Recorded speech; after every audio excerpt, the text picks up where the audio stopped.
Après avoir traversé le Jourdain, Jacob arriva sain et sauf à la ville de Sichem dans le pays de Canaan. La prière de Béthel, où il demandait à Dieu de le ramener en paix dans son pays, était exaucée. Il demeura quelque temps dans la vallée de Sichem, où Abraham, plus de 100 ans auparavant, avait établi son camp et érigé son premier autel en terre promise, et où, après avoir acheté de la main des fils de Hamor, père de Sichem, pour 100 pièces d'argent, la partie du champ, il avait dressé sa tente et élevé un autel appelé l'autel du Dieu fort, du Dieu d'Israël. Comme Abraham, Jacob érigeait chaque fois non loin de sa tente un autel auprès duquel il conviait tous les membres de sa famille pour le sacrifice du matin et du soir. C'est là aussi qu'il creusa le puits où, 10 siècles plus tard, s'arrêta Jésus, le descendant et le sauveur de Jacob, pour s'y reposer durant la chaleur du jour, et où il parla à ses auditeurs émerveillés d'une source qui jaillit jusque dans la vie éternelle. Le séjour de Jacob et de ses fils à Sichem se termina par une scène de violence et de meurtre. Dina, la fille du patriarche, étant tombée dans le déshonneur, 2 de ses frères, pour se venger du jeune homme qui l'avait séduite, se rendirent coupables du massacre d'une ville tout entière. Ce drame affreux avait eu pour point de départ l'imprudence de la jeune fille qui était sortie pour voir les filles du pays. Celui qui cherche le plaisir parmi ceux qui ne craignent pas Dieu se place sur le terrain de Satan. La perfide cruauté de Siméon et Lévi n'était pas sans cause, mais leur forfait contre les Sichémites fut un acte inexcusable dont ils avaient soigneusement caché le projet à leur père. Aussi le patriarche fut-il frappé d'horreur quand il l'apprit. Malade de chagrin devant la fourberie criminelle de ses 2 fils, il se contenta de leur dire « Vous avez troublé ma vie en me rendant odieux aux habitants de ce pays. Quant à moi, je n'ai qu'un petit nombre d'hommes. Ces gens-là se réuniront contre moi, ils me frapperont, et je serai exterminé, moi et ma maison. » La douleur et l'effroi que le patriarche avait ressentis à cette occasion se révéla 50 ans plus tard dans les paroles qu'il prononça sur son lit de mort. Siméon et Lévi sont frères. Leurs glaives sont des instruments de violence. Que mon âme ne s'associe pas à leurs desseins. Que mon esprit ne s'unisse point à leur assemblée. Maudite soit leur colère, car elle a été barbare. Maudite leur fureur, car elle a été cruelle. Jacob sentait qu'il y avait là pour lui et les siens un sujet de profonde humiliation. La cruauté et la duplicité se manifestaient dans le caractère de ses fils. Des fétiches étaient cachés dans le camp, l'idolâtrie pénétrait jusque dans sa famille. Si Dieu nous traite selon nos mérites, pensait-il, ne nous livrera-t-il pas à la merci des nations environnantes ? Tandis que le patriarche était ainsi accablé de tristesse, Dieu lui ordonna de se diriger vers le sud et de fixer sa demeure à Béthel. Ce lieu rappelait à Jacob la vision des anges, la promesse de Dieu et son vœu de servir le Seigneur. Mais avant de s'y rendre, il voulut purifier sa famille de la souillure de l'idolâtrie. En conséquence, il donna cet ordre à tout son camp. Faites disparaître les dieux étrangers qui sont au milieu de vous. Purifiez-vous et changez de vêtements. Levons-nous, montons à Béthel, et j'y élèverai un autel au Dieu qui m'a répondu au jour de ma détresse et qui a été avec moi pendant mon voyage. Alors, avec une profonde émotion, Jacob raconta à sa famille comment, dans une vision, Dieu lui était apparu lors de son passage à Béthel, quand, craignant la mort, fugitif et solitaire, il avait quitté précipitamment les tentes de son père. Tandis que l'âme attendrie, il repassait ainsi devant ses yeux les preuves admirables de la bonté divine à son égard, la puissance d'en haut toucha également le cœur de ses enfants. Ce récit contribua efficacement à les disposer à s'associer à un service de consécration. Ils donnèrent à Jacob tous les dieux étrangers qui étaient en leur possession et les anneaux qu'ils avaient à leurs oreilles. Et Jacob les enfouit sous le chêne qui était près de Sichem. Ils partirent ensuite, et Dieu frappa de terreur les villes d'alentour. C'est ainsi que les fils de Jacob ne furent pas poursuivis, et que la caravane arriva sans encombre à Béthel. Là, apparaissant de nouveau au patriarche, l'Éternel lui renouvela la promesse de l'alliance. Et Jacob éleva un monument à l'endroit où Dieu lui avait parlé, un monument de pierre. C'est là aussi qu'eut lieu la mort de Déborah, la nourrice de Rebecca, qui, de la Mésopotamie, avait accompagné sa maîtresse et constitué dès lors un membre honoré de la famille d'Isaac. La présence de cette femme âgée avait été pour Jacob un lien précieux, le rattachant au passé et lui rappelant tout particulièrement sa mère, dont l'affection pour lui avait été tendre et forte. Déborah fut enterrée au milieu de si grandes démonstrations de chagrin que le chêne sous lequel elle fut inhumée reçut le nom de chêne des pleurs. Il est intéressant de noter que la fidélité de cet ami de la famille ainsi que le deuil dont sa mort fut l'occasion ont été dignes d'être mentionnés dans le livre inspiré. 2 journées de voyage amenèrent le camp à Hébron. Un grand deuil y attendait Jacob, la mort de Rachel, l'épouse aimée pour laquelle il avait donné 14 longues années de labeur, que son affection avait transformée en années de bonheur. La profondeur et la constance de cet amour se révélèrent longtemps plus tard, lorsque le patriarche, sur son lit de mort, reçut la visite de son fils Joseph. Jetant un coup d'œil rétrospectif sur sa vie, il lui dit « Et moi, quand je revenais de Padan, Rachel mourut en route auprès de moi, dans le pays de Canaan, à quelque distance d'Éphrata, et je l'enterrai là, sur le chemin d'Éphrata. » De tous les événements de sa vie longue et agitée, Jacob ne trouve à rappeler au plus aimé de ses fils que la perte de sa mère. En mourant, Rachel avait donné naissance à un fils. Au moment d'expirer, elle l'avait nommé Benoni, c'est-à-dire « fils de ma douleur ». Mais son père l'appela Benjamin, « fils de ma main droite ou de ma force ». Pour perpétuer la mémoire de Rachel, on érigea un monument sur son sépulcre. Sur le chemin d'Éphrata, la famille de Jacob fut assombrie par un nid de péché qui priva Ruben, le premier-né, des privilèges et des honneurs du droit d'aînesse. Atteignant enfin le terme de son voyage, Jacob arriva auprès d'Isaac, son père, à Mamré, la ville d'Arba, appelée aujourd'hui Hébron, où avait séjourné Abraham. Jacob y resta jusqu'à la mort de son père. Les tendres attentions de ce fils si longtemps absent furent une grande consolation pour Isaac, endeuillé, infirme, aveugle et solitaire. Jacob et Ésaü se rencontrèrent encore une fois à l'occasion de la mort de leur père. Le fils aîné avait attendu ce moment pour se venger. Mais ses sentiments s'étaient bien modifiés. De son côté, Jacob, plus que comblé par les bénédictions spirituelles du droit d'aînesse, abandonna à son frère les richesses d'Isaac, le seul héritage qui intéressait Isaü. Quant à lui, en plus des biens supérieurs qu'il avait ambitionnés, Dieu, dans sa magnificence, lui avait accordé une opulence considérable. Ni la jalousie ni la haine ne séparaient plus désormais les 2 frères. Ils se quittèrent pourtant.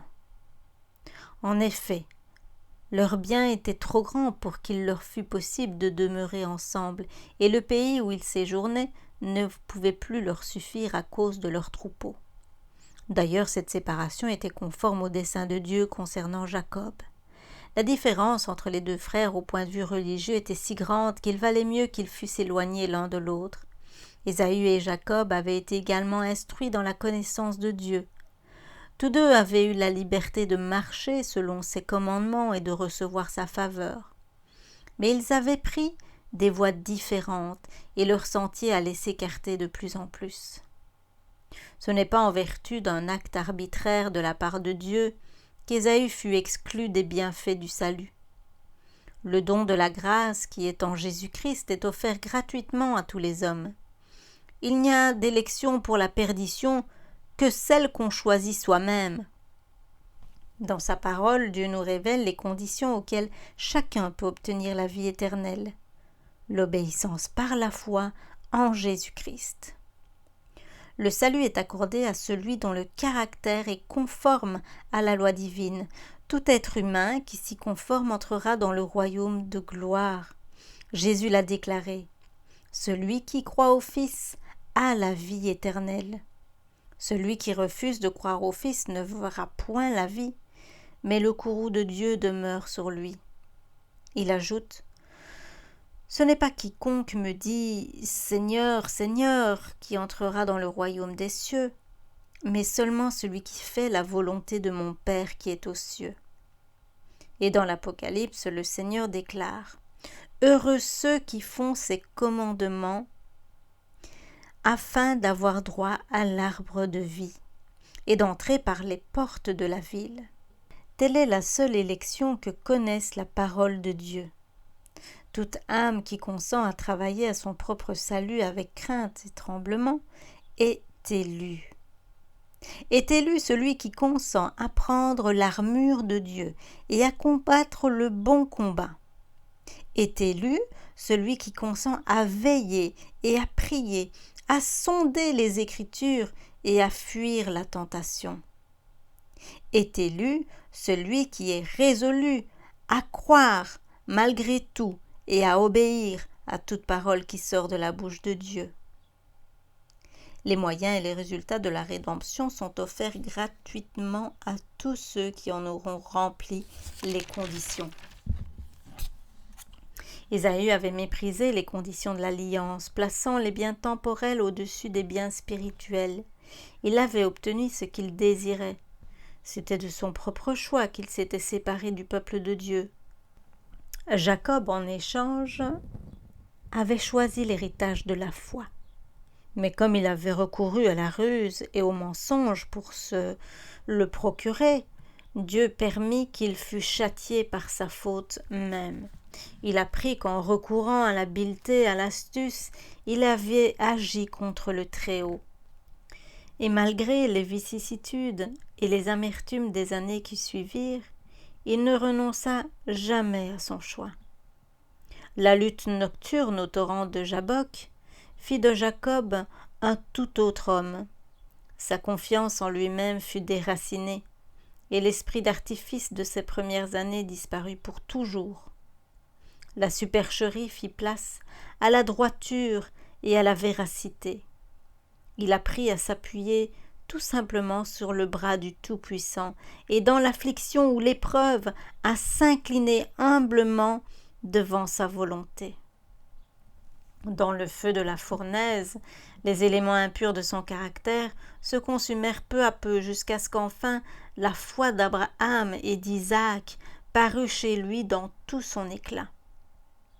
Le péché de Jacob ne laissa pas cependant d'exercer dans sa famille une influence fâcheuse dont les fruits amers se manifestèrent dans le caractère et la vie de ses fils.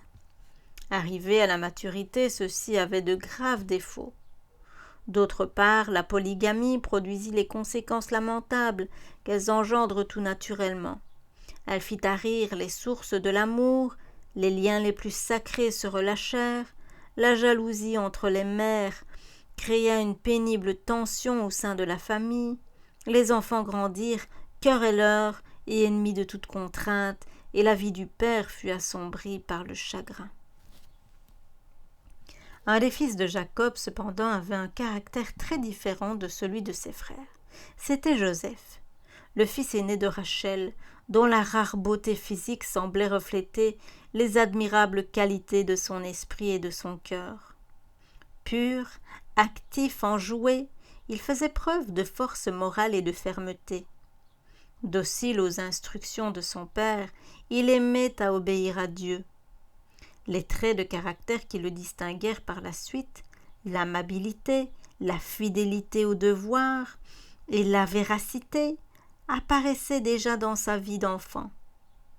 Après la mort de sa mère, il reporta son affection sur son père qui, de son côté, concentrait sa tendresse sur cet enfant de sa vieillesse. Il aima Joseph plus que tous ses autres fils. Cette préférence devait engendrer bien des douleurs. En manifestant imprudemment son affection pour ce fils, Jacob provoqua de la jalousie chez ses frères. D'autre part, Joseph, témoin de leur inconduite, ayant timidement hasardé quelques paroles de désapprobation, ne réussit qu'à enflammer leur ressentiment.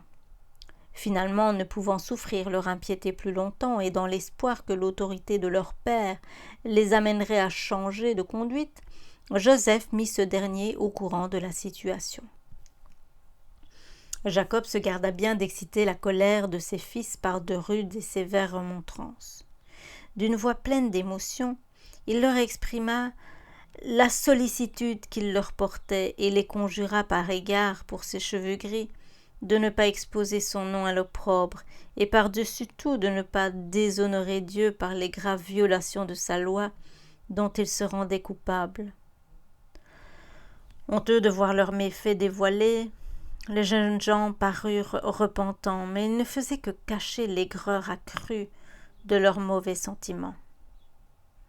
Le don peu judicieux que fit Jacob à Joseph d'un riche vêtement que portaient seules à cette époque les personnes de distinction fut aux yeux de ses fils une nouvelle preuve de sa partialité et fit naître en eux le soupçon qu'il se proposait de les écarter du droit d'aînesse pour l'attribuer au fils de Rachel.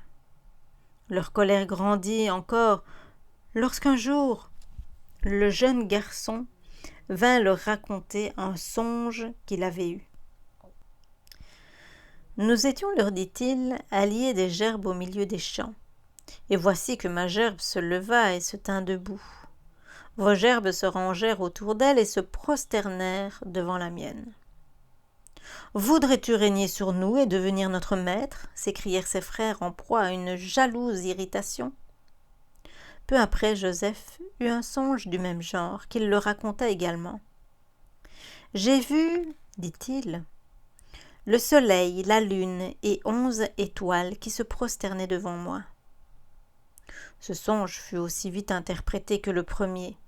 Son père, qui était présent, le réprimanda. « Que signifie le songe que tu as eu ? Faudra-t-il que nous venions, moi, ta mère et tes frères, nous prosterner à terre devant toi ?» La sévérité apparente de ces paroles cachait chez Jacob la conviction intime que Dieu révélait l'avenir à son jeune fils.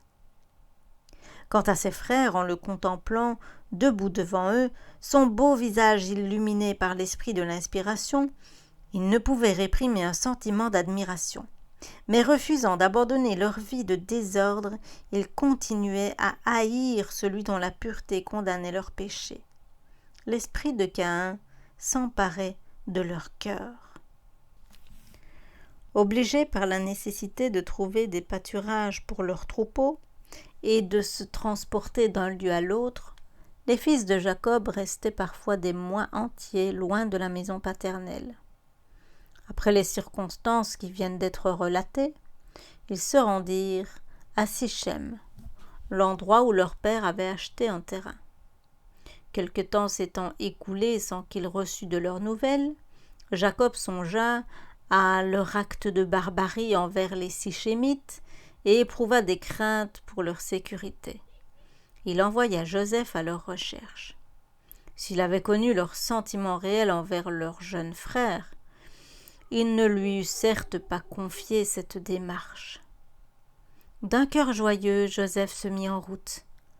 Pas plus que son père, il ne se doutait de ce qui allait survenir avant d'avoir le bonheur de se revoir. Arrivé à Sichem, après une marche longue et solitaire de quelques 80 kilomètres, il trouva ni ses frères, ni leurs troupeaux. Les gens de l'endroit l'envoyèrent à Dothan, 15 kilomètres plus loin. Oubliant sa fatigue, il se remit en marche, pressé de rassurer son père et de revoir ses frères, car il les aimait bien, malgré leur antipathie à son égard.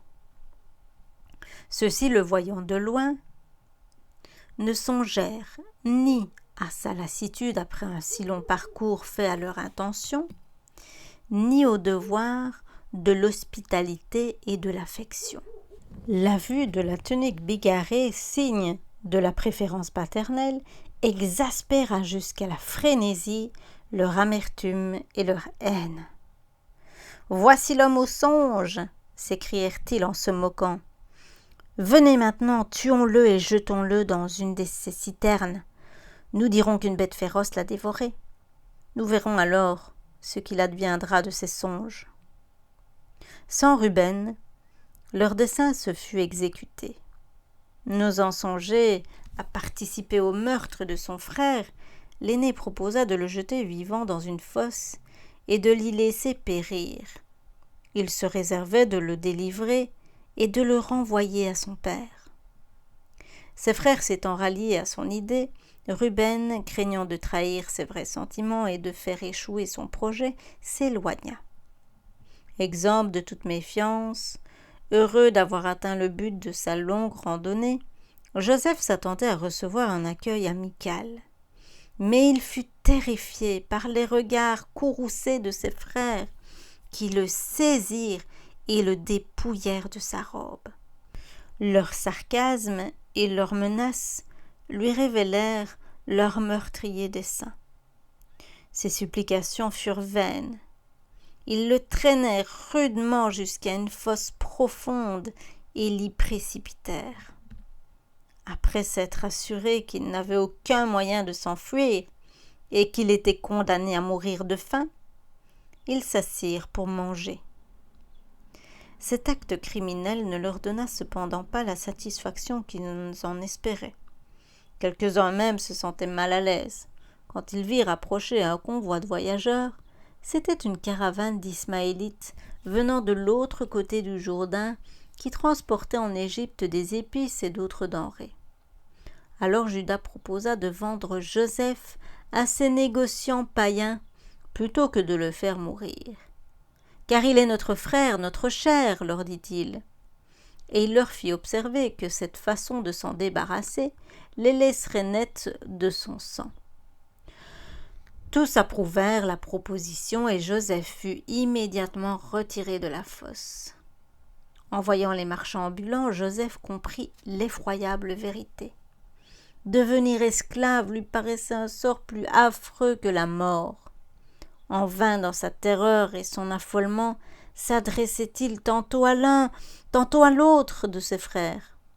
Quelques-uns émus de pitié se taisaient de craindre de s'exposer au ridicule.